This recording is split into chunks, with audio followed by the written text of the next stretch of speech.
Those opposed, no. In the opinion of the Chair, two-thirds being in the affirmative, the rules are suspended, the bill is passed, and without objection, the motion to reconsider is laid on the table.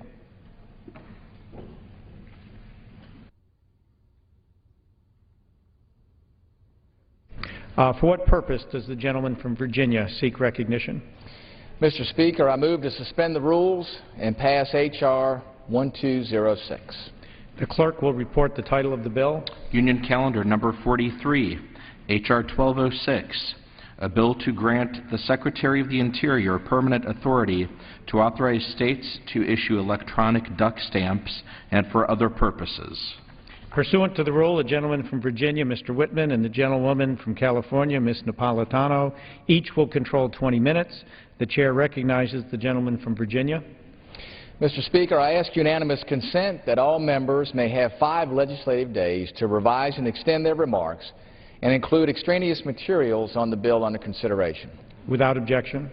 Mr. Speaker, I yield myself such time as I may consume. The gentleman is recognized. Mr. Speaker, this legislation which I sponsored would make permanent the ability of a migratory waterfowl hunter to electronically purchase their annual federal duck stamp. For the past 6 years, 8 states have participated in a pilot effort, and by all accounts, this program has been a huge success.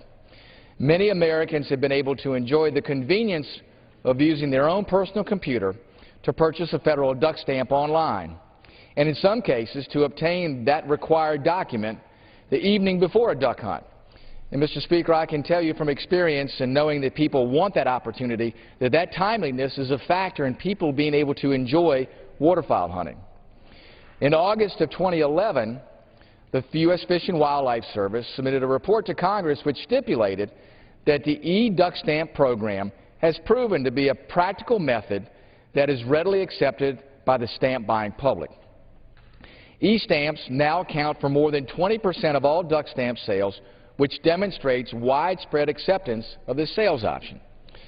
As Vice Chair of the Congressional Sportsmen's Caucus, I can proudly say that this legislation is important to waterfowl hunters across the country.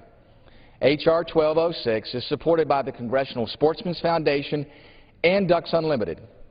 And I would also like to thank and acknowledge Representative Ron Kind as an original co-sponsor of this bill. The gentleman from Wisconsin is a dedicated conservation, an avid outdoorsman, and a longtime supporter and friend to sportsmen. Mr. Speaker, there is no cost to the taxpayers, and there is broad bipartisan support for this innovative idea, and this convenient 21st century delivery system will be utilized by thousands of American sportsmen in the future. Allowing the purchase of duck stamps online is an important technological advancement, and it is time to make this a permanent feature of federal law. During the last Congress, an identical bill passed the House by a vote of 373 to 1. I urge adoption of this measure and reserve the balance of my time. The gentleman from Virginia reserves. The Chair recognizes the gentlewoman from California. Thank you, Mr. Speaker. I ask unanimous consent to revise and extend my remarks. Without objection. I yield myself such time as I may consume. The gentlewoman is recognized. Thank you, Mr. Speaker. Mr. Speaker, H.R. 1206 would allow the Secretary of the Interior to continue the sale of electronic duck stamps and also expands the program to include all of our 50 states. The Migratory Bird Hunting and Conservation Stamp, commonly known and called the duck stamp, must be purchased and carried by all waterfowl hunters 16 years and older when hunting migratory waterfowl on both public and on private land. 98 cents of every dollar generated by the sales of these stamps go to purchase or lease wetland habitat for the National Wildlife Refuge System, which benefits waterfowl. In some rural areas, though, purchasing the duck stamp can be very difficult. Often, hunters have to wait a significant amount of time to receive their official duck stamp. So utilizing the system of electronic stamp producing would eliminate the wait by issuing an electronic stamp with a unique identifying number to serve as a proof of purchase. Hunters can hunt and use the electronic stamp for 45 days until the actual duck stamp arrives via the Postal Service. This is a worthwhile piece of legislation, and I reserve the balance of my time.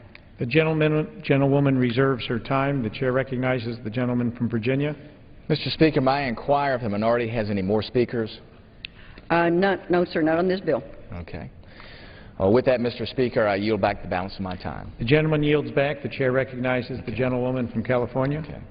I yield back the balance of my time, sir. Yeah. The gentlewoman yields back her time. The question is, will the House suspend the rules and pass the bill H.R. 1206? Those in favor say aye. Those opposed, no. In the opinion of the chair, two-thirds being in the affirmative, the rule... Mr. Speaker? Oh, the gentleman is recognized. Mr. Speaker, on that I ask for the yeas and nays. The yeas and nays are requested. All those in favor of taking this vote by the yeas and nays will rise and remain standing until counted. A sufficient number having risen, the yeas and nays are ordered. Pursuant to Clause 8 of Rule 20, further proceedings on this motion will be postponed. For what purpose does the gentleman from Virginia seek recognition? Mr. Speaker, I move to suspend the rules and pass H.R. 885 as amended. The clerk will report the title of the bill. Union Calendar Number 46, H.R. 885, a bill to expand the boundary of San Antonio Missions National Historical Park to conduct a study of potential land acquisitions and for other purposes. Pursuant to the rule, the gentleman from Virginia, Mr. Whitman, and the gentlewoman from California, Ms. Napolitano, each will control 20 minutes. The chair recognizes the gentleman from Virginia. Mr. Speaker, I ask unanimous consent that all members may have 5 legislative days to revise and extend their remarks and include extraneous materials on the bill under consideration. Without objection. Mr. Speaker, with that, I yield myself such time as I may consume. The gentleman is recognized. Mr. Speaker, H.R. 885 will expand the San Antonio Missions National Historic Park to include an additional 137 acres. Each of these 137 acres is currently owned and being managed by the National Park Service, so additional operating costs will be minimal if there are any at all. The Natural Resources Committee amended H.R. 885 to further control costs by requiring that any property acquired through this legislation be only by donation or exchange, and condemnation is explicitly prohibited. Additional property rights provision require written consent of property owners before their land can be included in the boundaries of the park, and the creation of buffer zones around the park is forbidden. And Mr. Speaker, with that, I reserve the balance of my time. The gentleman reserves. The chair recognizes the gentlewoman from California. Thank you, Mr. Speaker. I rise in strong support of H.R. 885, the San Antonio Missions National Historical Park Boundary Expansion Act of 2013. Being a born and raised Texan, this is a very dear to my heart issue.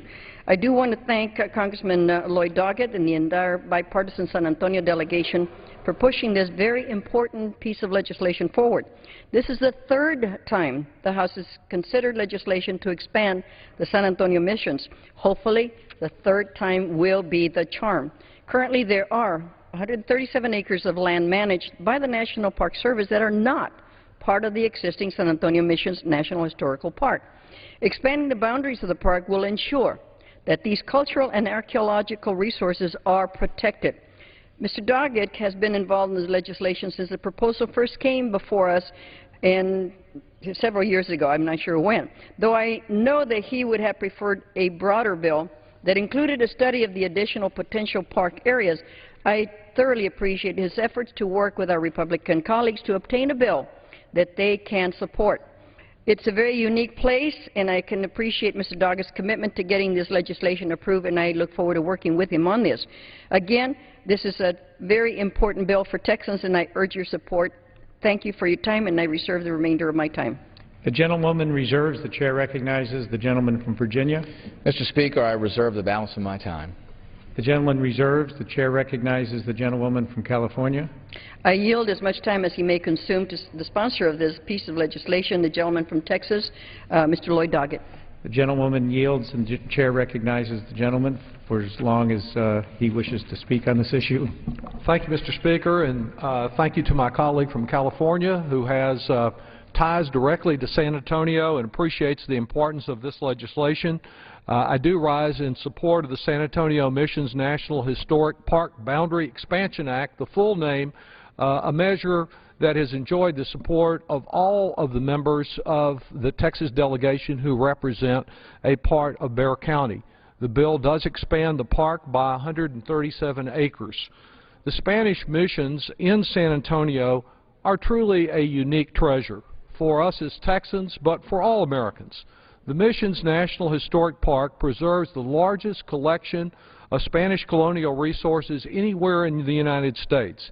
It's an educational, historical, and cultural source that each year is bringing over 1 million people to enjoy and learn from it.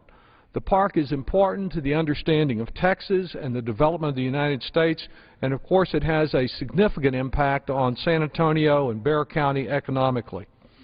You know, in his famous San Antonio Rose, Bob Wills sung of the Alamo and Old San Antone, and most people do associate San Antonio with the Alamo, a landmark of Texas independence.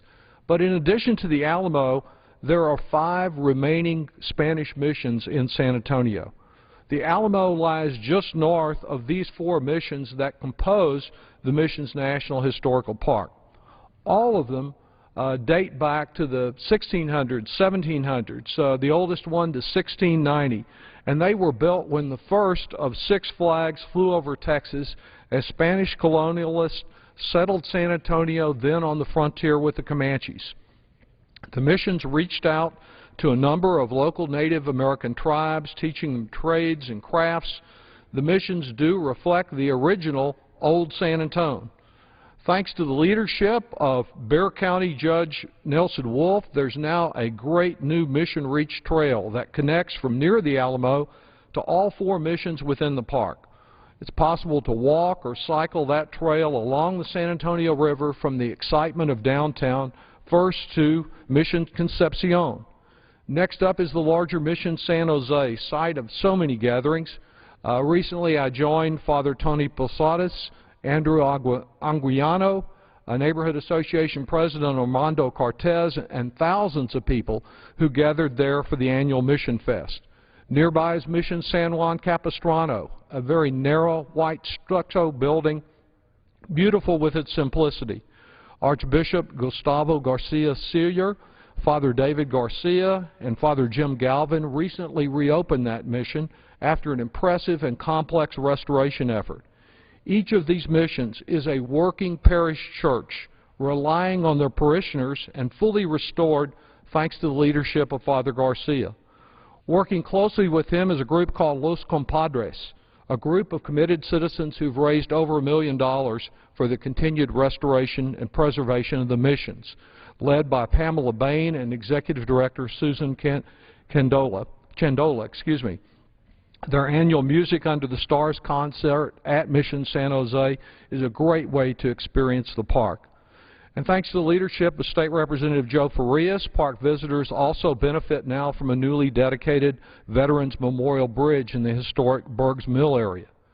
The last of the missions, or the first when it comes to our colleague Congressman Gallego, is Mission Espada, and he'll have more to say about it, a very important part of the park.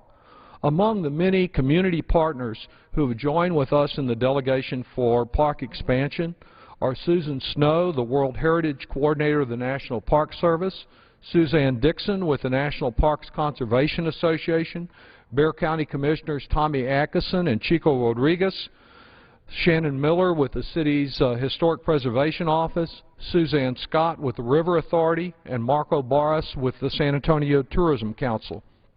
They're making the missions even more accessible and enjoyable for both neighbors and tourists. One economic study has recently concluded that the park is already supporting almost $100 million in annual economic activity and over 1,100 jobs. With the completion of initiatives associated with this park expansion, the missions could more than double their economic impact in San Antonio. In addition to the bill that we have here today, it is very important that we achieve our quest for World Heritage status for the missions. About a year ago this week, then Secretary of Interior Ken Salazar announced that the Department of Interior had officially authorized the Spanish missions for nomination to the UNESCO World Heritage List. Another economic study has found that World Heritage status for this expanded park could yield over $500 million for the San Antonio area within a decade of the World Heritage status. Unfortunately, because the United States is not paying its dues to UNESCO, which funds the World Heritage Committee, our application could be hampered. And I hope that that can be overcome by the time next year that there's a formal submission of this application. I'm hopeful that by passing this bill relatively early in this Congress, that the Senate will finally be able to move it and have ample time to consider it. Frankly, as my colleague Ms. Napolitano pointed out, I would have liked to have achieved more today. There are other lands in Bexar and Wilson County with historic ties to the mission that should really be a part of this park. I know the Wilson County part is of particular importance to Congressman Cuellar. But after so many years of failed attempts to secure this legislation, it's better to move forward together and achieve what is possible today. So together, I believe we are taking constructive steps forward to enhance a national treasure. Our action is not only about preserving culture, but about promoting jobs. This park expansion provides another good reason for family vacations and national conventions to take the road to San Antonio. And I yield back. The gentleman from Texas yields back. The chair recognizes the gentleman from Virginia. Mr. Speaker, I reserve the balance of my time. The gentleman reserves. The chair recognizes the gentlewoman from California. Mr. Speaker, how much time is left? 12 minutes. Thank you. I yield 3 minutes to Congressman Gallego from Texas. The chair recognizes the gentleman from Texas for 3 minutes. Thank you, Mr. Speaker. I'd also like to thank Chairman Hastings and the ranking member for their work on this vital piece of legislation. I'm proud to be an original co-sponsor of the San Antonio Missions National Historical Park, the Boundary Expansion Act of 2013. The bill would expand the boundaries of the San Antonio Missions National Historical Park, including the Espada Mission, which is in the 23rd District. Originally, the Espada Mission was the front door. It was the mission in San Antonio that grew the food, that raised the cattle, that fed the rest of the missions, and it's the only mission that still retains its original property. This is a great opportunity for the redevelopment on the south side of San Antonio. Texas missions are inextricably part of our culture and our heritage and our history. And like the families of their founders, the missions can trace their history back to decades before the United States ever claimed its independence. All four of the missions, as Congressman Doggett has said, are within several miles of each other.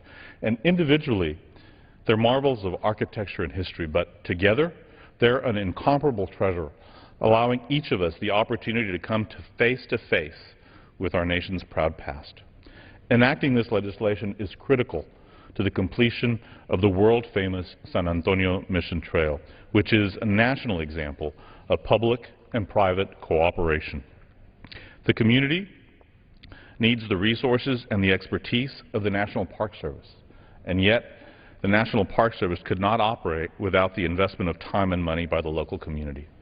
As the congressman who represents the Espada Mission, and as a personal fan of the missions and their history, I believe the National Park Service and the City of San Antonio and the County of Bexar will benefit historically and economically with the passage of this act. It's very rare that we can protect key areas, that we can preserve history, and we can create jobs all at the same time. Expanding the mission boundaries will do all of that and much more. Thank you for this time, and I encourage my colleagues to support and pass this bill. I yield back. The gentleman yields back. The chair recognizes the gentleman from Virginia. Mr. Speaker, I reserve the balance of my time. The gentleman reserves. The chair recognizes the gentlewoman from California. Thank you, Mr. Speaker. I now yield 3 minutes to the gentleman from Texas, Mr. Cuellar. The gentleman from Texas is recognized for 3 minutes.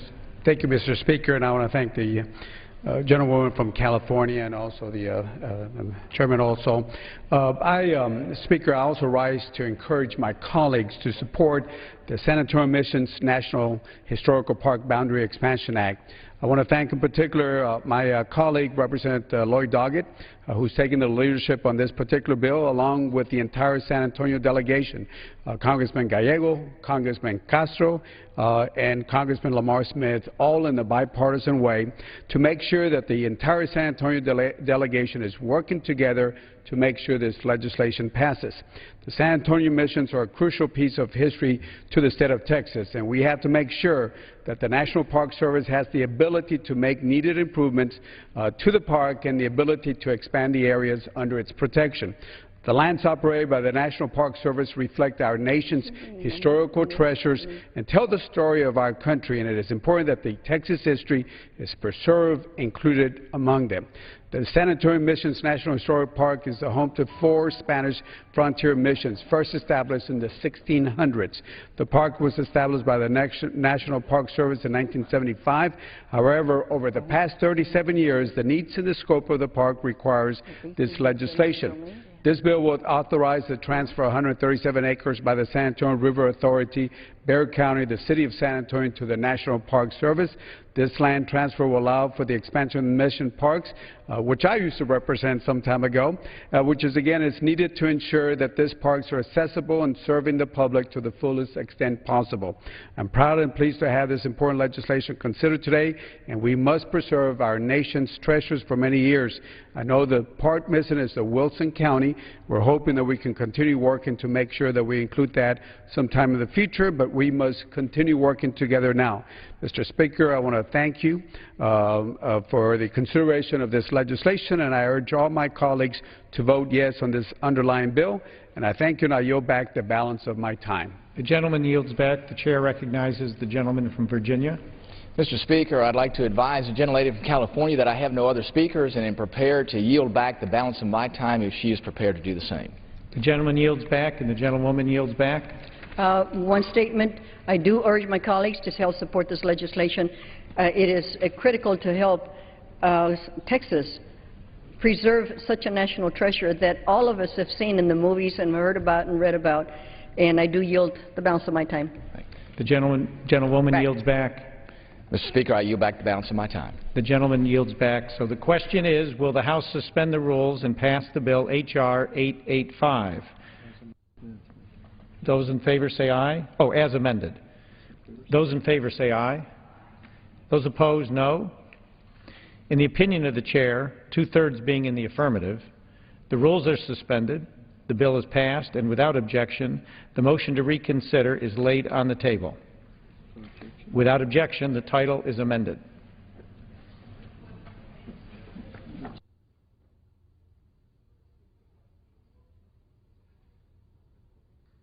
chair lays before the House a message.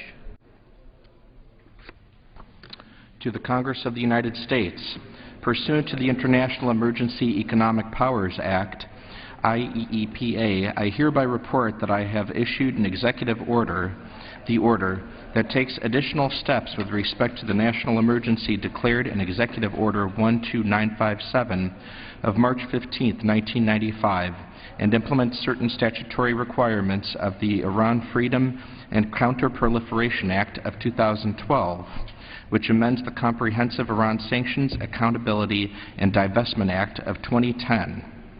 In Executive Order 12957, the President found that the actions and policies of the government of Iran threatened the national security, foreign policy, and economy of the United States. To deal with that threat, the President declared a national emergency and imposed prohibitions on certain transactions with respect to the development of Iranian petroleum resources. To further respond to that threat, Executive Order 12959 of May 6, 1995 imposed comprehensive trade and financial sanctions on Iran. Executive Order 13059 of August 19, 1997 consolidated and clarified the previous orders. To take additional steps with respect to the national emergency declared in Executive Order 12957 and to implement Section 105A of CISADA I issued Executive Order 13553 on September 28, 2010, to impose sanctions on officials of the government of Iran and other persons acting on behalf of the government of Iran determined to be responsible for or complicit in certain serious human rights abuses. To take additional steps with respect to the national emergency declared in Executive Order 12957, I issued Executive Order 13622 of July 30, 2012, imposing further sanctions in light of the government of Iran's use of revenues from petroleum products, and petrochemicals for illicit purposes. Iran's continued attempts to evade international sanctions through deceptive practices and the unacceptable risk posed to the international financial system by Iran's activities. Most recently, I issued Executive Order 13628 of October 9, 2012, to take additional steps with respect to the national emergency declared in Executive Order 12957 and to implement certain statutory requirements of the Iran Threat Reduction and Syria Human Rights Act of 2012, including its amendments to the statutory requirements of ISA and CISADA. I have delegated to the Secretary of the Treasury the authority, in consultation with the Secretary of State, to take such actions, including the promulgation of rules and regulations, and to employ all powers granted to the President by IEEPA as may be necessary to carry out the purposes of the order, other than the purposes described in Sections 5, 6, and 11 of the order. All agencies of the United States government are directed to take all appropriate measures within their authority to carry out the provisions of the order. The order, a copy of which is enclosed, becomes effective at 12:01 a.m. Eastern Daylight Time on July 1, 2013. Signed, Barack Obama, the White House. Referred to the Committee on Foreign Affairs and ordered printed. Pursuant to Clause 12A of Rule 1, the Chair declares the House in recess until approximately 6:30 p.m. today.